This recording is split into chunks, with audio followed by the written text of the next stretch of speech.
Is your phone blowing up with texts, or are you waiting for a carrier pigeon? Does a like mean true devotion? Or is it just a fleeting tap? Forget swiping, right? What if your love interest had to battle a dragon or write an epic poem just to get your attention? Let's talk about love in the year 1250. Number 10. The knight in shining armor, winning tournaments to win her heart. Back in the day, if you wanted to impress a lady, sending a bouquet of flowers just wouldn't cut it. We are talking about the Age of Chivalry, where the ultimate grand gesture often involved a whole lot of clanking metal, thundering hooves, and maybe a little bit of blood. Yes, we are diving deep into the world of tournaments, those epic spectacles that were part sporting event, part fashion show, and entirely a stage for showing off your undying devotion. Imagine this: a massive arena, banners flapping in the wind, hundreds of people roaring, and in the stands, the lady of your affections looking on as you, clad in heavy armor, ride into a jousting match. The stakes were incredibly high. This wasn't just about winning a prize, it was about winning her gaze, her approval, her very heart. Knights would often dedicate their performance in a tournament to a specific lady. They would declare her their lady love or their sovereign lady, making their intentions and their courage extremely public. It was like shouting your crush's name across the entire school quad. But instead of just shouting, you were also about to smash a wooden spear into another guy while riding a horse at full gallop. The sheer physical demand of these events was immense. Knights trained relentlessly, honing their skills with sword, lance, and shield, wearing 60 pounds or more of steel armor in the hot sun, while trying to stay atop a warhorse and aim a lance precisely at a moving target was no easy feat. One misstep, one moment of hesitation, and you could be unhorsed, bruised, or worse. Sir William Marshall, a real-life legend from the late 12th and early 13th centuries, was known for his incredible prowess in the tournament circuit. He wasn't born into the highest nobility, but he gained immense wealth and fame through his jousting victories. He would often ride into the lists wearing a lady's favor, a small token like a scarf or a sleeve perhaps given to him by Eleanor of Aquitaine or another noblewoman, signifying her support and his dedication to her. These favors were like the ultimate good luck charm, a visible sign of the knight's inspiration. The joust, where two knights charged at each other with lances, aiming to unhorse their opponent, was the centerpiece of these events. But it wasn't the only event. There were melees, which were essentially mock battles, involving dozens of knights, often on horseback and on foot, using blunted swords and other weapons. These were chaotic, dangerous, and a true test of a knight's fighting ability and stamina.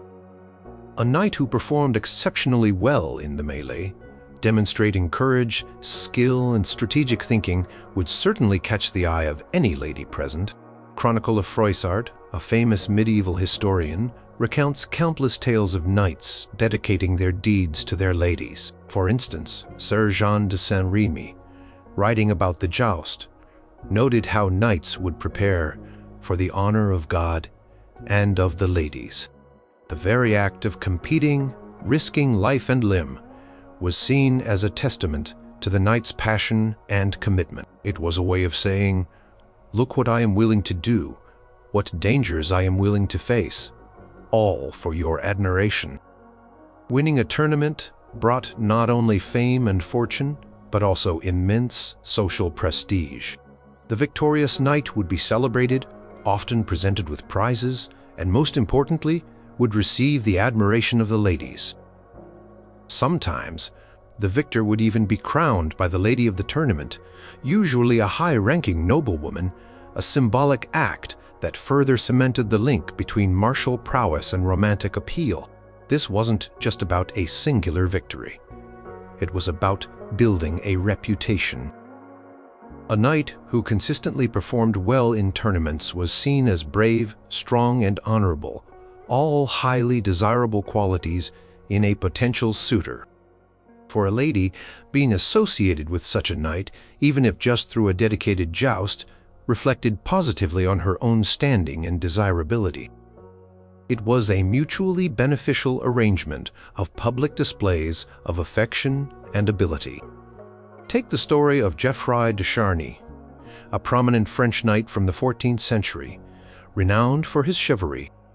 His writings on chivalry, including the Book of Chivalry, emphasized the importance of fighting bravely for one's lady. He believed that a knight's devotion to his lady would inspire him to greater feats of arms, transforming him into a better warrior and a more honorable man. Tournaments were the ultimate arena for this transformation. The excitement of the crowd, the vibrant display of heraldry, the tension before each charge, all contributed to an atmosphere electric with expectation. When a knight, perhaps one who had previously exchanged a glance or a whispered word with a lady, rode out and achieved a spectacular victory, it was a moment of pure, unadulterated triumph, shared in a way with the lady who had inspired him. This shared moment, witnessed by hundreds, if not thousands, was a declaration louder than any love letter. It cemented their connection in the public eye, even if it was just a fleeting flirtation or a deeper, more serious courtship. Clang of steel, the roar of the crowd, the splintering of lances, these were the sounds of romance in a truly epic, chivalrous age. Number 9. Sneaking around, the thrill of forbidden love and secret meetings. While the loud, public displays of affection in tournaments were all well and good, sometimes the most intense, the most thrilling, and perhaps the most genuinely romantic gestures of the Age of Chivalry happened entirely in the shadows. We are talking about secret rendezvous, whispered promises, and the heart-pounding risk of forbidden love. Forget toking behind your parents' backs. Try sending secret messages via a trusted servant, creeping through castle corridors under the cover of darkness, or even escaping into the night on horseback. This was the ultimate high-stakes romance, where getting caught could mean ruin, banishment, or worse. It was the medieval equivalent of an epic movie scene, but with real-life consequences. Concept of courtly love, which heavily influenced medieval romance, often involved an element of secrecy or forbidden desire. Many courtly love narratives, such as the famous tale of Lancelot and Guinevere or Tristan and Iseult, feature lovers who are not supposed to be together either because one or both are married to someone else or because of societal expectations and family pressures. These stories captivated medieval audiences precisely because of the danger and passion inherent in defying norms. A knight or a lady who was willing to risk everything for a clandestine meeting was demonstrating a level of devotion that went beyond mere admiration. It was a testament to an uncontrollable, all-consuming passion. Think about the sheer logistics involved in a secret medieval tryst. There were no cell phones to coordinate times and places. Communication relied on trusted intermediaries, often servants or squires, who had to be discreet and loyal. Messages would be passed in coded language, hidden notes, or through carefully worded oral reports. Then came the actual meeting. Castles were bustling places, full of servants, guards, and family members. Finding a private moment, even a few minutes, required incredible cunning and courage. Lovers might meet in hidden gardens after dark, in secluded chambers, or even during Mass under the guise of piety. The darkness itself became an accomplice, shrouding their forbidden embrace. The thrill of being almost caught, the adrenaline rush of a near miss, would only intensify the emotions involved. Every stolen glance, every whispered word, every fleeting touch would feel incredibly significant precisely because of the immense risk. Consider the story of Tristan and Iseult. Their love was a result of a magic potion, making it destined and unavoidable. But their relationship was strictly forbidden because Iseult was betrothed to King Mark, Tristan's uncle. Their story is filled with secret meetings in forests, narrow escapes, and constant deception. The romance is not just in their love for each other, but in their willingness to endure incredible hardship and deception to be together.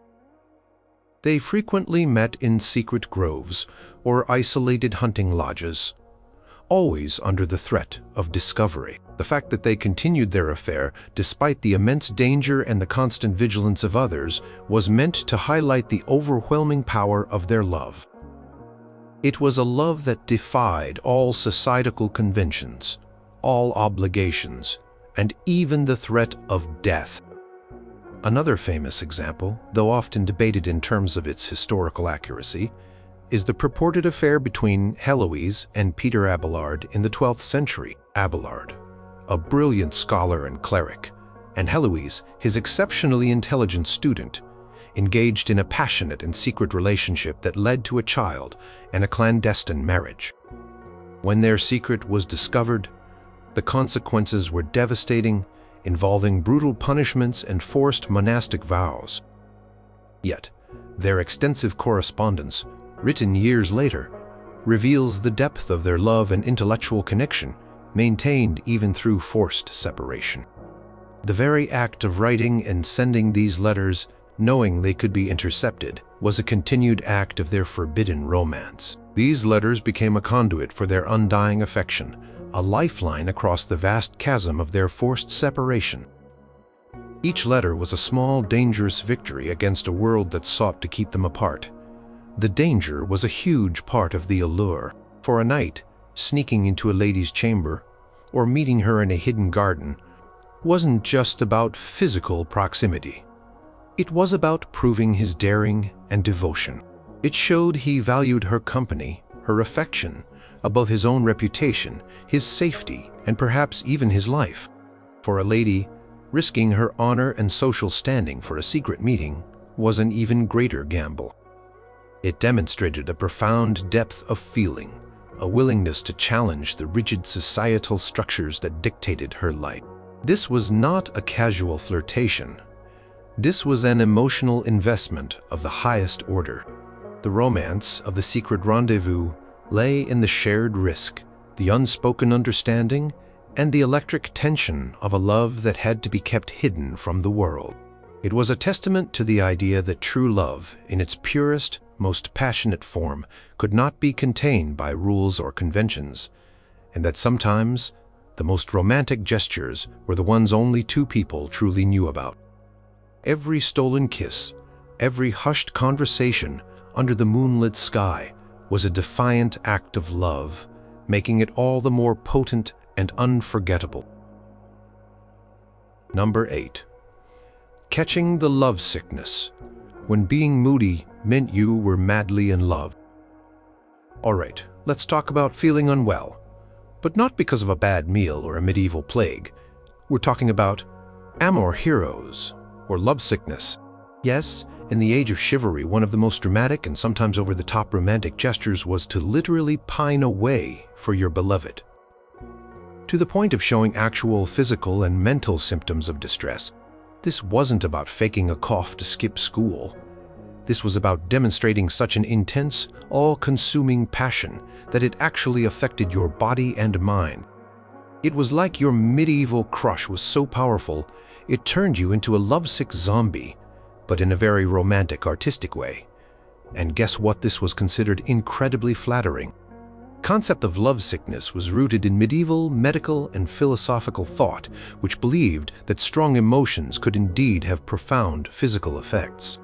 If a knight or lady was desperately in love, but their love was unrequited, or if their beloved was absent, they might genuinely exhibit symptoms like loss of appetite, insomnia, a pale complexion, a rapid pulse, melancholy, or even hallucinations. It was like a medieval medical drama, where the diagnosis was always too much love. This wasn't just an excuse to skip chores.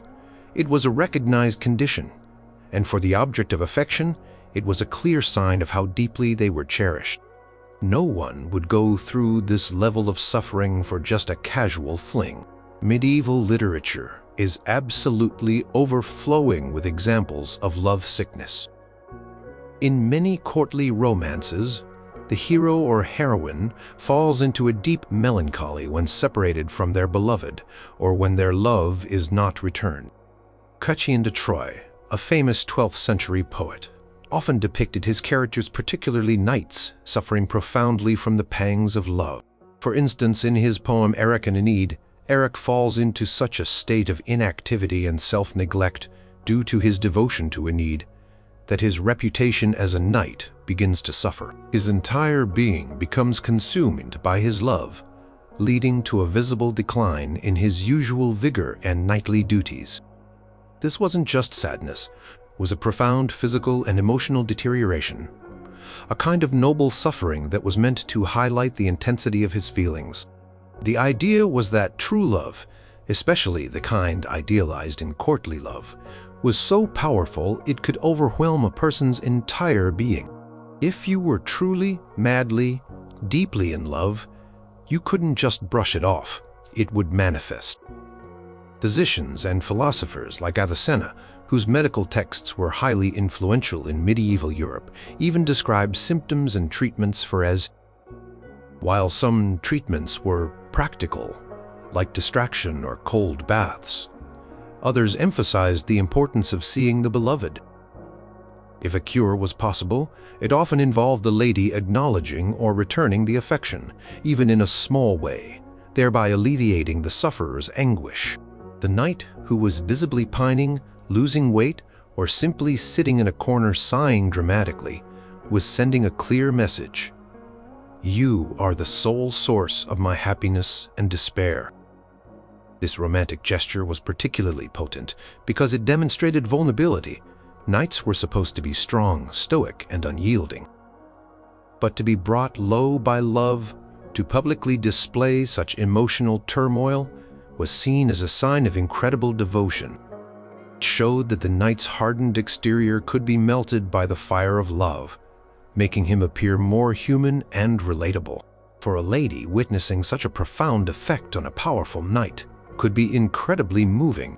It confirmed her own power over him, her ability to inspire such intense emotions. It was a subtle form of flattery, a tacit admission that she was so captivating, so essential, that her absence or indifference could literally make someone ill. Of course, there was a performative aspect to this. While some sufferers might have genuinely experienced psychosomatic symptoms, others might have leaned into the role ensuring their melancholy was noticed. It was a strategic display of passion. If a knight wanted to convey the depth of his feelings to a lady, visibly pining away was a far more dramatic and memorable way to do it than simply sending another rose. It sparked gossip, drew attention, and solidified his reputation as a truly devoted lover. It wasn't about being weak. It was about being so strong in emotion that it manifested physically. In an age where emotional restraint was often valued, a public display of lovesickness was a bold and undeniable declaration of affection. It was a profound statement, loud in its quiet suffering, that shouted, without words, "My heart belongs to you, and without you, my very being withers." It was the ultimate medieval sad boy aesthetic, and for the ladies of the court, it was absolutely swoon-worthy. Number 7. Dropping rhymes. When troubadours serenaded their way into her heart. Forget your Spotify pleads and carefully carbuted Instagram feeds. In the age of chivalry, if you wanted to express your undying love, you often had to be a poet, a musician, or at least hire a really good one. We are talking about the art of courtly love, poetry and song, famously championed by the troubadours of Provence in the south of France, and their counterparts, the Kiers, in the north, and Minnesingers in Germany. This wasn't just about writing a nice poem. It was about crafting intricate verses, often set to music, performed live, and designed to melt the heart of a noble lady. It was the ultimate highly skilled romantic serenade, a form of emotional warfare waged with words and melody.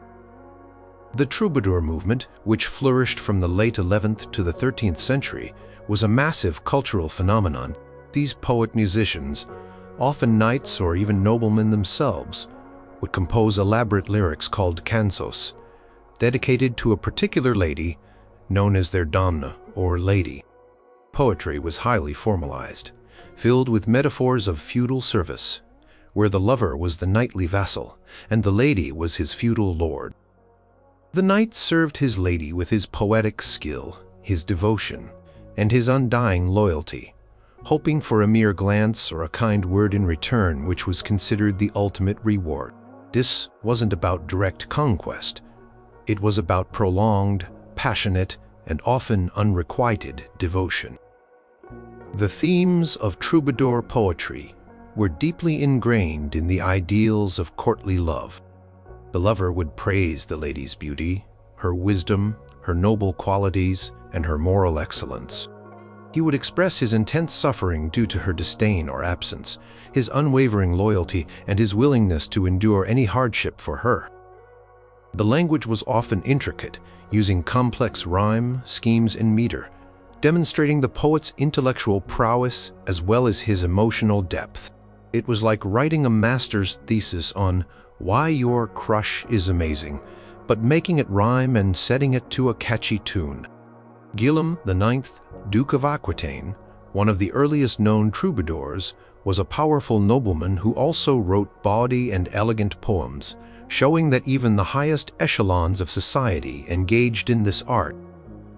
His poems, though sometimes playful, often reveal a deep fascination with the dynamics of love and desire.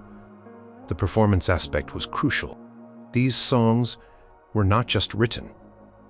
They were sung, often accompanied by a lute or harp, in the courts of nobles. Imagine a grand hall, a roaring fire, and a troubadour standing before a gathered assembly pouring his heart out in song, eyes perhaps fixed on the lady who inspired his verses. The sheer bravery it took to publicly declare such intense emotions, especially when the lady was often married to a more powerful lord, was a testament to the poet's courage and conviction.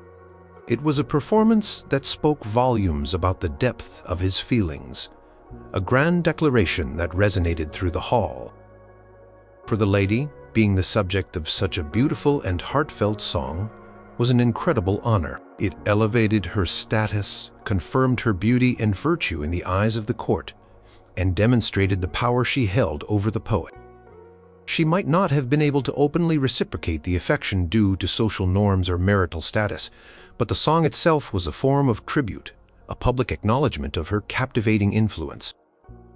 It was like being the muse for the most famous pop song of the year, but with a lot more lyrical complexity and medieval flair. Marie de France, a remarkable 12th century poetess, composed lays, short narrative poems, often focused on themes of love and chivalry, showing that women also participated in this literary expression of love. Though perhaps less overtly in the public serenading role, her works often explore the complex inner lives of women in love, adding another layer to the understanding of medieval romantic sentiments. Many troubadour poems were deliberately ambiguous, using coded language to hide the true identity of the lady or the true nature of the relationship from those who might disapprove. This added an extra layer of intrigue and mystery to the romantic gesture. The very act of deciphering the hidden meanings or recognizing oneself as the veiled subject of the poem was a part of the romantic game. It was a private language shared in public, a secret handshake of the heart. Poet would use nicknames or elaborate circumlocutions, ensuring that only the lady and those in her inner circle would truly understand the depth and direction of his devotion. The legacy of the troubadours in courtly love poetry was immense. It shaped the very idea of romantic love in Western culture, emphasizing respect, adoration, and idealized devotion. It moved beyond the practicalities of marriage and inheritance to focus on the emotional and spiritual connection between lovers. For a knight, composing or commissioning such a poem was a profound act of love, a demonstration of his refined sensibilities and his deep emotional intelligence, qualities that were just as valuable as his martial prowess in the eyes of many noble ladies. It was a sophisticated, beautiful, and enduring way to drop hints and declare one's heart, proving that sometimes the sharpest weapon in the arsenal of love was not a sword, but a well-crafted verse. Number 6. The ultimate accessory, rocking her scarf on the battlefield. If you thought wearing matching outfits with your significant other was a big deal, hold on to your helmets. In the Age of Chivalry, one of the most powerful and public displays of romantic devotion involved a knight wearing a favor from his lady into battle or a tournament. This wasn't just a fashion statement. It was a visible, undeniable declaration of inspiration and allegiance.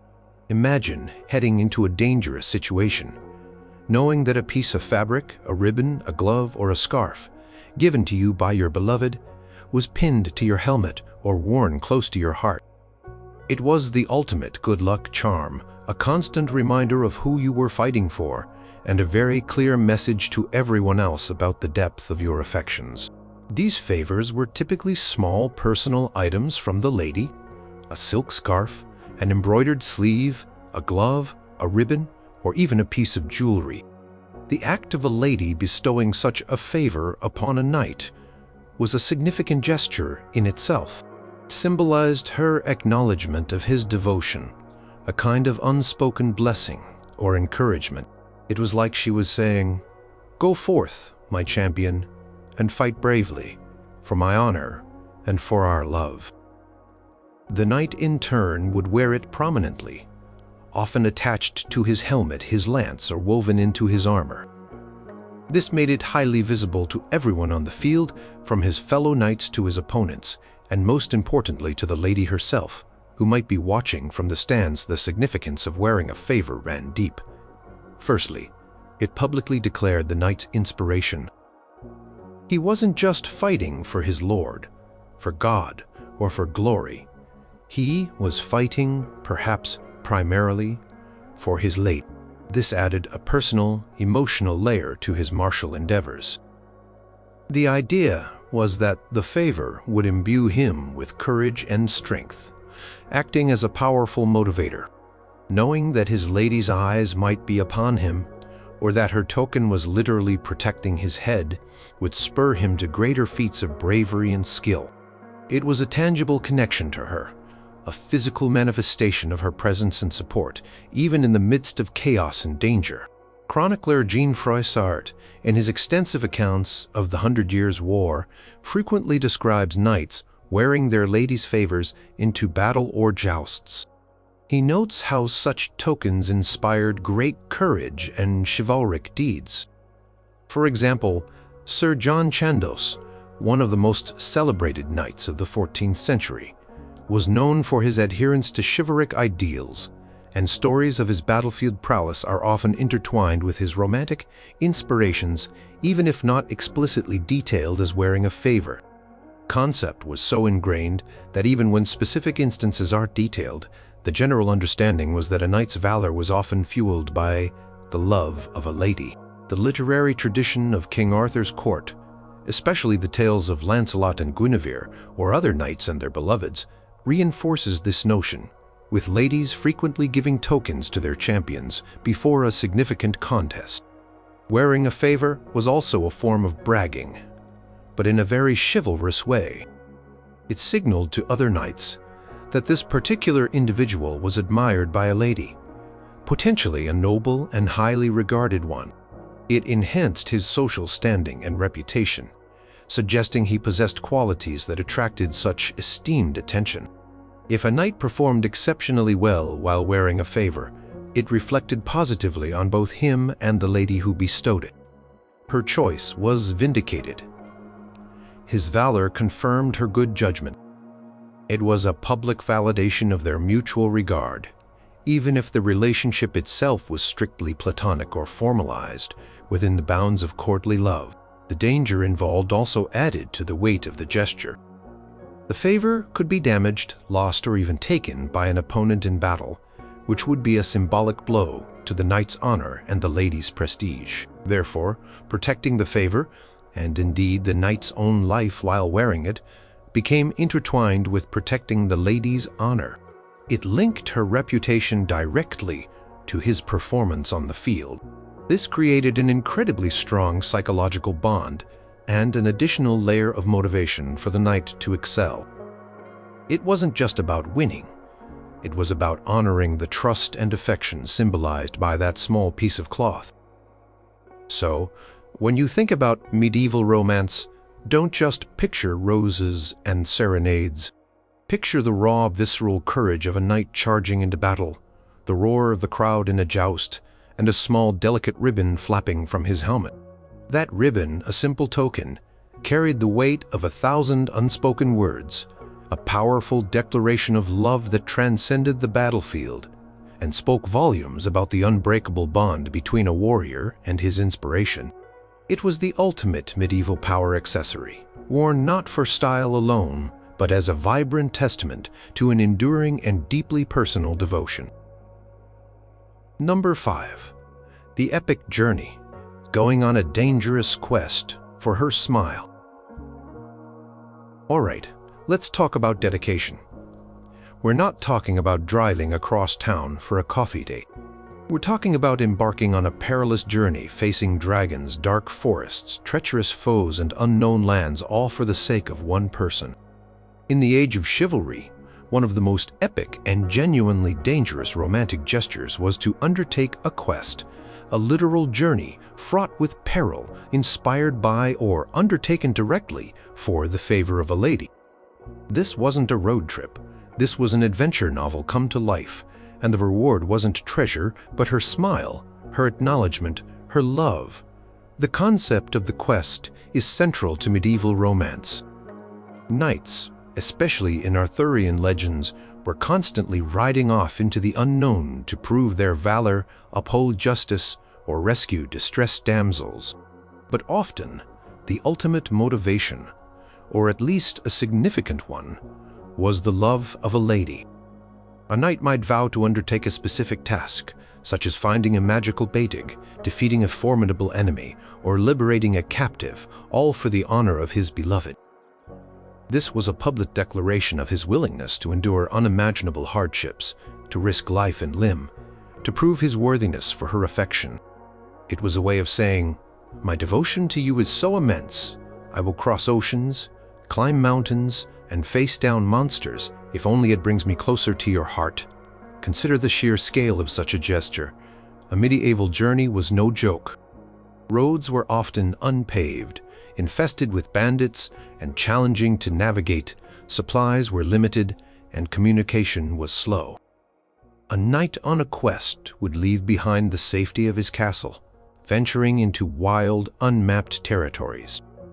He might encounter other knights, hostile lords, mythical beasts, or supernatural challenges. Each obstacle overcome, each danger faced, served to highlight his courage, his perseverance, and ultimately the depth of his devotion to the lady who inspired him. The narrative of his quest would grow with each encounter, solidifying his reputation as a true hero, worthy of the most exquisite love.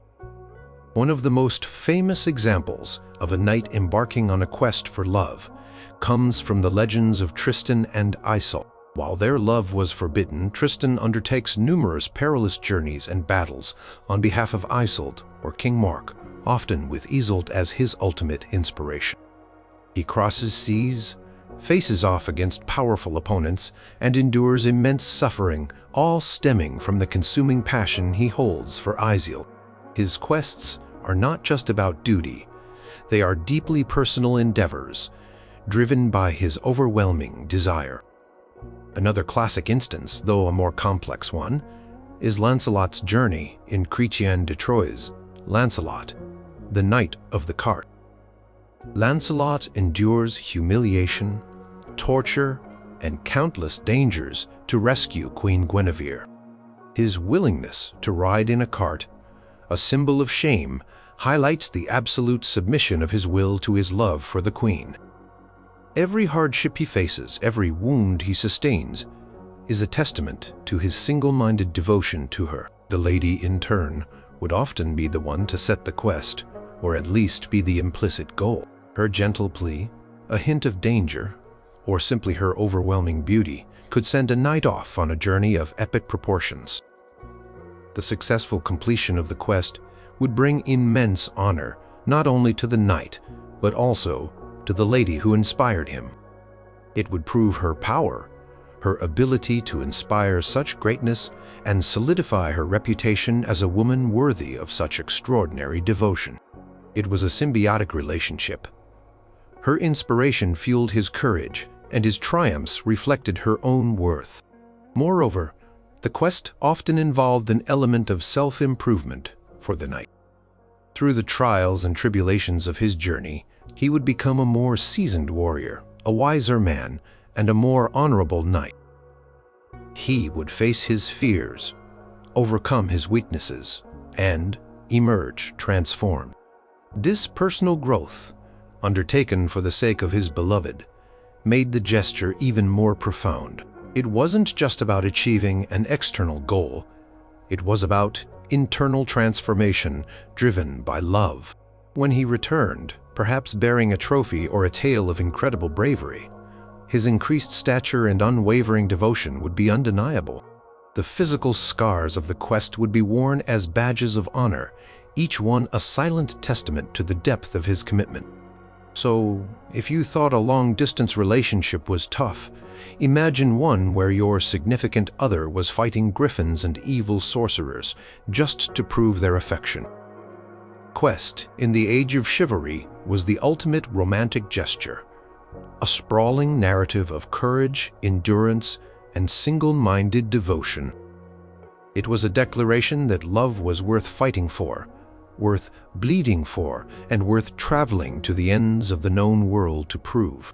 And for the lady who inspired such an epic journey, it was the most breathtaking, awe-inspiring testament to her irresistible charm. Number 4.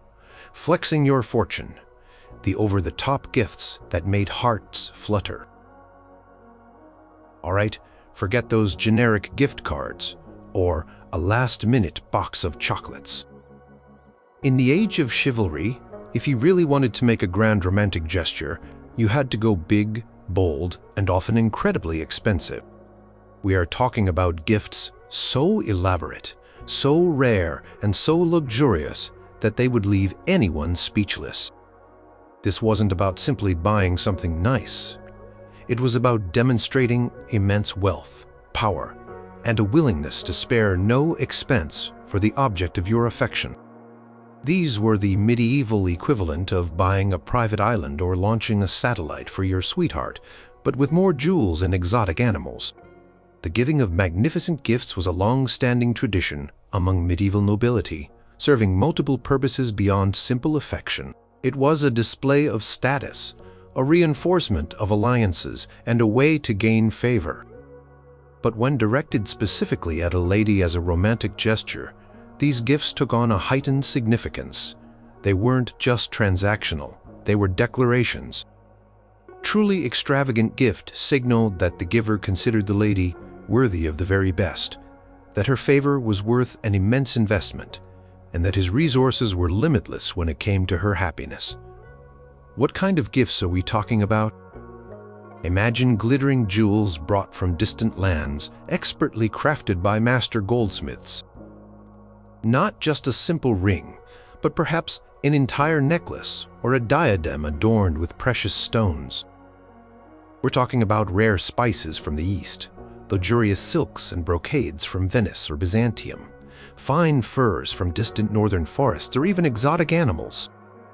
A medieval lord might present his lady with a magnificent white falcon, a symbol of nobility and prestige, or even a rare monkey, which would have been a fascinating and highly coveted pet. These items were not easily obtained.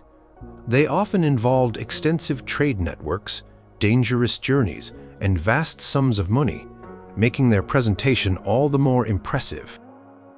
Consider the historical example of Eleanor of Aquitaine, one of the most powerful women of the Middle Ages.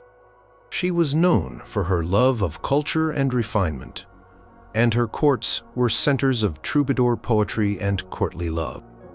While her gifts were often political, the lavishness associated with her era certainly set a precedent for romantic grandeur. For instance, a gift from a king or a powerful duke to a lady he was courting would almost certainly involve incredibly rare and valuable items, signifying his ability to command resources from across the known world. Imagine a king sending his beloved a gift of a live leopard imported from Africa, a truly unique and breathtaking presentation that would have been the talk of every court. Another type of extravagant gift was the commissioning of bespoke artistic works. A knight or lord might commission a beautifully illuminated manuscript, a book of hours, or a tapestry specifically designed with motifs related to the lady or their shared story. These works of art were incredibly expensive and time-consuming to produce, requiring the skills of multiple artisans. A book of hours, intricately decorated with gold leaf and vibrant pigments, could take years to complete and would be a treasure beyond measure. Such a gift wasn't just about material wealth. It was about investing in something enduring and beautiful, a lasting testament to the giver's refined taste and devotion. It was like commissioning a custom portrait from a world-renowned artist, but instead of a painting, it was an entire book, each page a testament to their love. The very act of presenting such a gift was a spectacle in itself. It would often be done publicly, in the presence of the court, maximizing its impact. Gasps of admiration from onlookers, the whispers of envy, and the lady's own delight would all contribute to the dramatic effect.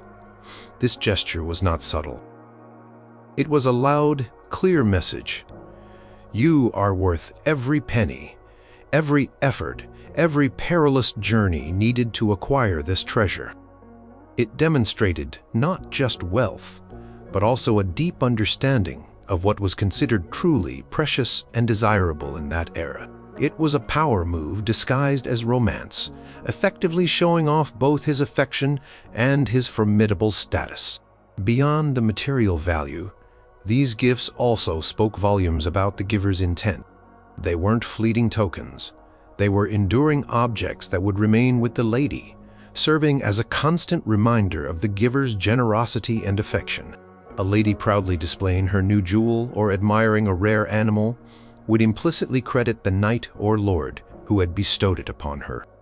It was a tangible connection, a physical manifestation of their bond, meant to last long after the initial thrill of discovery faded. In an age where wealth and status were paramount, demonstrating a willingness to lavish the finest things upon a beloved was a powerful and undeniably romantic way to win her heart. Number 3. Roughing it for romance, when enduring misery was the hottest trend. Alright, forget those fancy dinners and luxury vacations in the Age of Chivalry. Sometimes the most profound romantic gesture wasn't about showering someone with comfort, but about enduring extreme hardship, poverty, or even exile, all for the sake of love. This wasn't about roughing it on a camping trip. This was about willingly sacrificing your status, your wealth, your home, and your very comfort to prove the depth of your devotion. It was the ultimate test of loyalty and commitment, showing that your love transcended all material concerns and societal expectations. It was like saying, "I'd live in a ditch and eat mud as long as I have your heart." And believe it or not, this was seen as incredibly romantic. The concept was often tied to the ideals of courtly love, where the lover's devotion was so absolute that he would willingly suffer any indignity or privation. This suffering wasn't a punishment. It was a demonstration of the purity and intensity of his feelings. If a knight was truly in love, he would prioritize that love above his own well-being, his social standing, or even his physical comfort. It was a powerful, silent declaration that his beloved was worth more than all the gold, all the land, and all the luxury in the world. Think about the practicalities of medieval life. Comforts were few, and wealth was often tied directly to survival. To willingly give up a warm bed, regular meals, fine clothes, and the protection of a powerful lord was a monumental sacrifice. A knight might choose to live in poverty, wear simple clothes, or even become a wanderer, all to show his unwavering commitment to his lady, especially if their love was forbidden or led to his banishment. This kind of self-imposed hardship underscored the idea that love was the ultimate wealth, far surpassing any earthly possessions. A prominent example, though debated, is the romanticized figure of the knight who becomes an outlaw or an exile for his lady. Robin Hood in some tellings is driven into the wilderness not just by injustice but also by his love for Maid Marian, choosing a life of hardship and rebellion over submission to corrupt authority. While perhaps more legend than fact, the enduring appeal of such stories lies in the romantic ideal of sacrificing everything for love and justice. The knight who lives off the land, facing constant danger and deprivation, yet remains true to his love, embodies a powerful, romantic ideal. His resilience in the face of adversity reflects the strength of his commitment. In some courtly love narratives, a knight might intentionally withdraw from society, giving up his knightly duties and living a solitary ascetic life, all as a form of penance or devotion for his unattainable lady. This could involve fasting, wearing humble garments, or sleeping on the bare ground. Such extreme acts of self-denial were meant to purify the love, making it less about physical desire and more about a spiritual, all-consuming adoration. It was a public and often shocking display of just how much power the lady held over his entire existence. Chronicles might whisper about a noble lord who had retreated from the world consumed by a love he could not openly declare, and for the lady who was the cause of this grand suffering, it would be a profound testament to her irresistible charm. The act of enduring hardship also highlighted the knight's honor and integrity. If he had given his word, if he had pledged his love, he would stick to it, no matter the cost. His suffering became a badge of honor, a visible testament to his unwavering loyalty. For a lady, knowing that a powerful man was willing to endure such tribulations for her sake was incredibly flattering. It confirmed her own immense worth and the profound impact she had on others. It showed that she was not just an object of desire but a source of ultimate inspiration, capable of inspiring such extreme, self-sacrificing devotion. This gesture also served as a stark contrast to the typical expectations of noble life, which revolved around comfort, status, and power. By willingly abandoning these, the knight was sending an undeniable message. His love was extraordinary, unique, and worth more than any earthly possession. It was a raw, unfiltered declaration of commitment, stripped of all the usual trappings of wealth and status. It was the ultimate demonstration of love conquers all, even the desire for personal comfort and security. In an age of strict hierarchies and material aspirations, the knight who chose misery for love was truly making the grandest of statements, proving that the heart could triumph over all worldly concerns. Number 2. Grand designs, building a castle, a tower, or even a garden just for her. Okay, forget buying your beloved a fancy house. How about commissioning an entire castle, a grand tower, or an elaborate garden, specifically conceived and constructed as a tribute to her? In the Age of Chivalry, one of the most enduring and monumental romantic gestures involved literally shaping the landscape and erecting structures in honor of a lady. This wasn't about interior decorating. This was about leaving a permanent, massive, architectural declaration of love that would stand for centuries. It was the ultimate forever gesture, showing immense wealth, power, and a truly epic vision for romance building in the Middle Ages was a huge undertaking. It required enormous financial resources, skilled labor, years of planning, and sometimes decades of construction. When a lord or king decided to build something truly grand, especially outside of purely defensive or administrative purposes, it was a profound statement. If that statement was inspired by or dedicated to a specific lady, it elevated the gesture to an unparalleled level of romantic grandeur.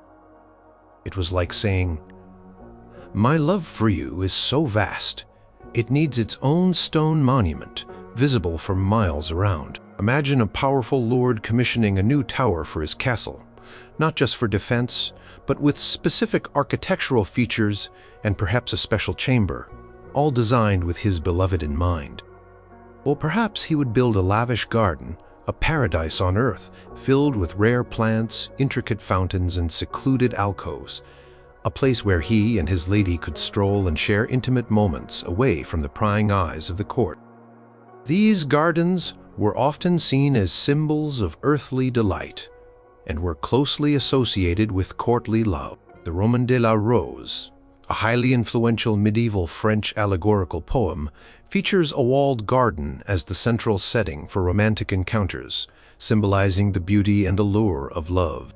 One of the most famous examples, though sometimes more legend than pure historical fact, is the story of the Gardens of Love, built by various figures. While not always directly attributed to specific romantic gestures, the very existence of elaborate pleasure gardens in medieval castles and palaces suggests a desire for spaces of beauty and intimacy, often enjoyed by the lord and lady.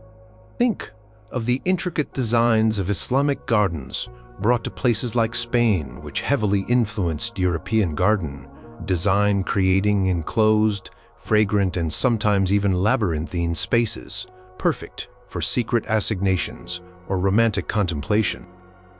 Beyond gardens, direct architectural dedications were also sometimes made. While not always a specific castle for a lady, a lord might build a new wing, a chapel, or perhaps even a grand banqueting hall within an existing structure and imbue it with symbolic elements related to his beloved. Heraldry, for example, would often combine the arms of the lord and lady, not just on banners, but carved into stone, painted on ceilings, and woven into tapestries, making their union or his devotion a permanent feature of the architecture. The very walls of his domain would whisper tales of his affection. Consider the immense pride and power associated with such a feat. A lord who could afford to build on this scale was signaling his wealth, his influence, and his lasting legacy. By linking this grand construction to his lady, he was elevating her to a status of supreme importance. She was not just a passing fancy. She was the enduring inspiration for a structure that would outlast them both. This was a gift that literally shaped the landscape, an act of creation on a massive scale, all spurred by the power of love. For the lady walking through a garden designed for her, or residing in a tower built in her honor, would be a constant, tangible reminder of the depth of her admirer's passion and his extraordinary ability to manifest that passion in stone and beauty. The act of building also implied a vision for the future. It wasn't just about the present moment. It was about creating something enduring, something that would symbolize their connection for generations to come. Castles stood as a testament to power, a garden to beauty, and when infused with romantic dedication, they became living monuments to love.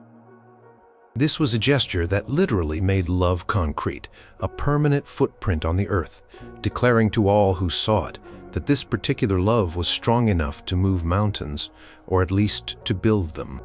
In a world where most things were fleeting, building a grand structure was a commitment beyond measure, a truly awe-inspiring declaration of devotion etched into the very fabric of the medieval world. Number 1. The ultimate mic drop, defending her honor in front of everyone. All right, let's wrap this up with the most chivalrous, most dramatic, and perhaps the most utterly public romantic gesture of them all, defending a lady's honor. This wasn't just about standing up for someone.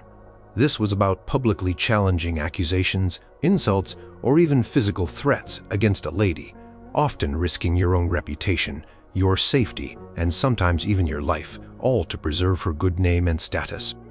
It was the medieval equivalent of shutting down a troll on social media, but with swords, witnesses, and very real consequences. And for the lady whose honor was defended, it was the ultimate proof of a knight's unwavering loyalty and profound devotion. In the Age of Chivalry, a lady's honor was everything. Her reputation for virtue, chastity, and noble conduct was inextricably linked to her social standing and her family's prestige. An insult, a false accusation, or any perceived slight against her could be devastating, leading to social ostracization or even legal repercussions. When a knight stepped forward to defend a lady's honor, he was essentially taking on her fight as his own, placing his own reputation and life on the line to uphold hers. This was a powerful public demonstration of his belief in her innocence, her worth, and his unyielding commitment to her well-being. The defense of honor could take many forms. It might involve a verbal challenge in the presence of a court, a sharp rebuke to someone speaking ill of her, or even a formal duel to settle a dispute. The trial by combat, though controversial and eventually less common, was a dramatic way to resolve questions of honor or guilt. In such a trial, a knight would fight on behalf of a lady, believing that God would grant victory to the righteous party. If the knight won, it was seen as divine proof of the lady's innocence and the truth of her defender's words. This made the act of defending her honor not just a personal challenge, but a matter of divine justice, raising the stakes to an almost unimaginable level. Think of the legends of King Arthur. Many knights, most notably Lancelot, often found themselves defending Queen Guinevere's honor against various accusations, sometimes even fighting armed opponents to prove her innocence. While these are stories, they reflect the societal ideal of a knight's duty to his lady. Lancelot's willingness to stake his life and reputation on Guinevere's behalf, even when facing formidable odds or questionable circumstances, served to underscore his absolute devotion and loyalty to her, making him the quintessential chivalrous lover in medieval lore. His bravery in facing accusations and combat for her sake was meant to be the ultimate testament to his love. Beyond formal duels, a knight might simply step in to protect a lady from unwanted advances, verbal harassment, or physical harm. Imagine a lady being insulted at a feast, and a knight, without hesitation, rising to challenge the offender, perhaps throwing down his gauntlet as a sign of defiance.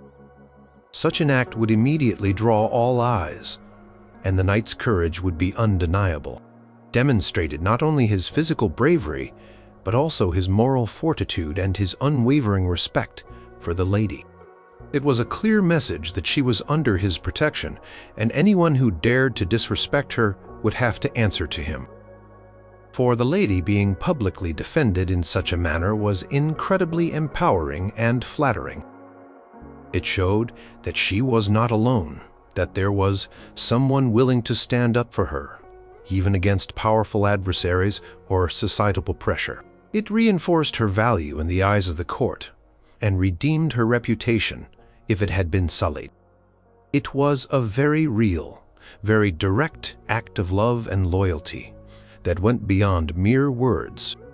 It was an action that spoke volumes about the knight's character and the depth of his feelings, solidifying his position as her true champion.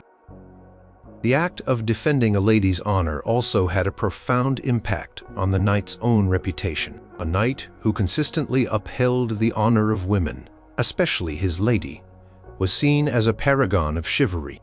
He was not just brave in battle. He was honorable, just, and loyal, qualities highly valued in medieval society. His actions would be recounted, celebrated, and would contribute to his legendary status. It was a gesture that reverberated throughout the court, ensuring that the lady's restored honor and the knight's valiant defense would be remembered and admired for a long time. In a world where reputation was everything, a knight's willingness to put his own on the line for his beloved was the ultimate mic drop, a powerful, unforgettable declaration of his unwavering devotion.